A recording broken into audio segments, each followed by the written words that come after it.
இன்னைக்கு ஒரு கல்யாணம் வச்சா 1000 பேர் உங்க வீட்டுக்கு வருவாங்க, நீங்க அத்தனை பேருக்கும் சாப்பாடு போடுவீங்க. ஆனா ஒரு காலத்துல யாருமே இல்லாத நாட்கள்.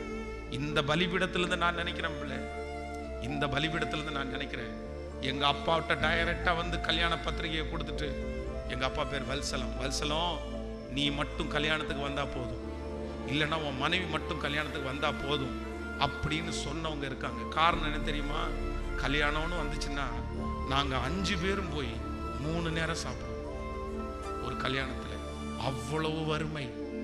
அப்போ இந்த பசங்க வந்தா 3 பேர் 5 பேரும் 3 நேரம் சாப்பிடுவாங்க.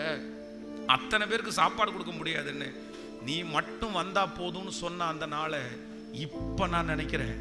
வேதம் சொல்லுகிறது, நம்முடைய தாழ்வில் நம்மை நினைத்தவரை துதியுங்கள், அவர் கிருபை.